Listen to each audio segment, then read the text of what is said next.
Okay. The regular season somehow already in the rearview mirror.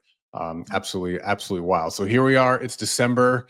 We got championship football on the horizon. We're gonna break down the big five, so to speak, and talk about the main conference championship games coming up here this weekend. So let's start off with some good old MAC championship game, and let's talk about Ohio going up against Miami of Ohio in this one. So this is one that we're also somewhat serendipitously on. The model likes Miami of Ohio -2.5 in this one. So you can see we make the number 5 there.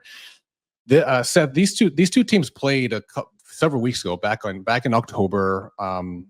Miami of Ohio won that one 30-20, and it wasn't even actually that close. If you kind of look at how that game played out, there's a couple garbage time touchdowns for Ohio. They've won. Miami of Ohio. This is going to be. I'm going to make sure I have to. You can just say Miami. We Should all I just know. say Miami? We all All know. Yeah. We all know. Well, the only one Miami made the championship week. That's true. Yeah, they can't confuse those two for sure.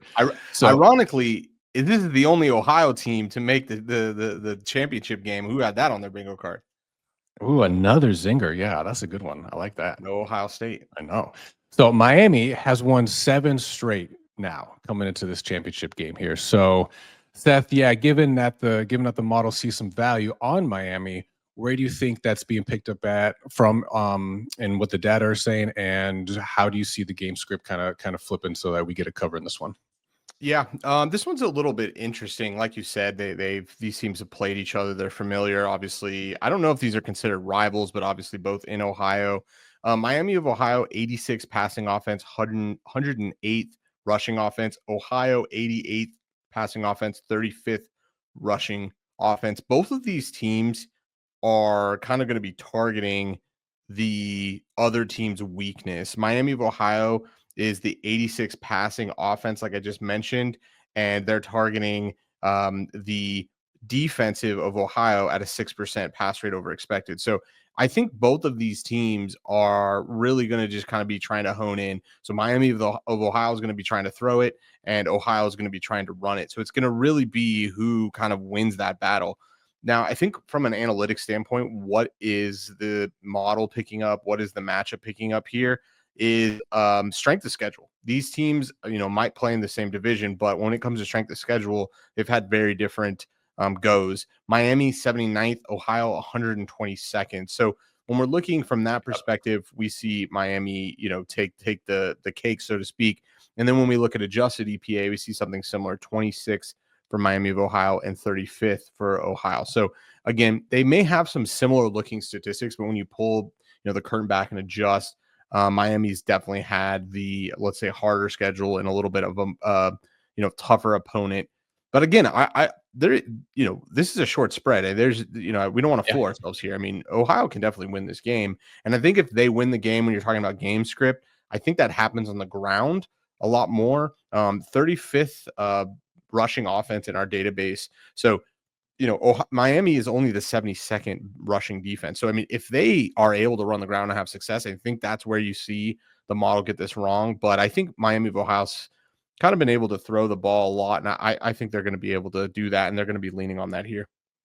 Yeah, Steve. Yeah, what else is your takeaway for this one? Because the one concern I have also with Miami here is, excuse me, how they're going to continue to sustain their drive. So they're one of the bottom feeders, frankly, in the country in terms of third and fourth down success rate, number 126 in the country, and similar rankings in terms of how far they have to go on an average third down, about 7.5 yards to go on most of the, or not most, but averaging 7.5 yards to go.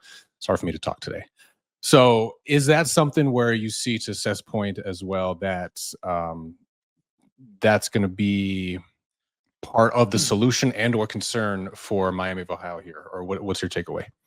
Yeah, I mean, I think Miami, Ohio, I'm glad Seth pull the curtain back a little bit, because I look at these two teams do some matchups, and I really wasn't buying what the model was selling, or at least let me rephrase that. I was nervous going into it, right?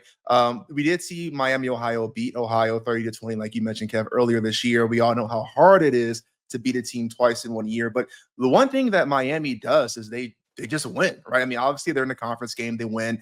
This is their Yeah. third MAC title game in the last 6 years. They won the MAC championship last year, and they won it again in 2019. So they've been here before. They know how to beat as wild as Maction gets. They know kind of how to play this field here. But for me though, it's going to be two things. One, it's going to be, to your point about the offensive end, it's got to be Brett Gabbert, quarterback for Miami, to continue to lead the Red Hawks down into not just the opponent's 40, but to score, and then Keon Mosey to do the same thing on the ground here. I mean, last time these two teams matched up, Gabbert threw for 3 touchdowns and 178 yards. Mosey rushed for another 111. So I think that's kind of the bread and butter, having somewhat of a balanced attack. But I think what it's really going to come down to is Miami's defense. They were able to hold Ohio to just 6 points in the first 3 quarters, and they forced 2 interceptions and 3 sacks last time they played out. So if you can kind of limit, if you can go ahead and limit Ohio's offense, really force Parker Navarro into some, mistakes, some hurry throws and completions, maybe some turnovers. To me, like, that's the key to success here. And that's what Miami is going to have to do if they want a shot, and not just winning another MAC title, but covering the spread for us. Okay, yeah, I was just looking at I don't think the market has done much with this one. This Yeah, open at 2, 3. technically at circa, it's touching 3 at the moment. So mostly 2.5s throughout retail right now. So not a ton of movement as we sit here early in the week. But You don't like that move to 3 at circa? I'm not saying I didn't baby. like it. I didn't say Well, I I mean, didn't like it. that's a huge. Was that today? probabilistic move? That was today. Yeah, Yeah. that was today. There's nibbles though back on the Ohio 3, but I mean, look, we're very early in the market, but I mean that's a fairly important move. I mean, this is probably one of the most important hooks in college football. Yeah. This half point between 2 and 3. I mean, we'll see where it closes, but I mean that's an early good data point, I would say. Yeah, I mean, in terms of other relative to other championship games, like this has been one of the least active lines, I'll say, relatively speaking, somewhat surprisingly. So Yeah, but it's Maction though, right? I mean, It's you Maction. may not get craziness on the lines. You're gonna get it on the field. That's for damn sure. And we That's get for a damn sure. producer note here. Last time Ohio won the MAC title game was 1968. So can a drought be ended here? Hopefully not. Yeah, almost hopefully sounds- not. But I think if you want to be an Ohio backer, you're ground and pound. That's the game. Limit possessions, eat up clock. You're gonna have a major time possession. Like you were talking about explosives last time, which is what won it for Miami.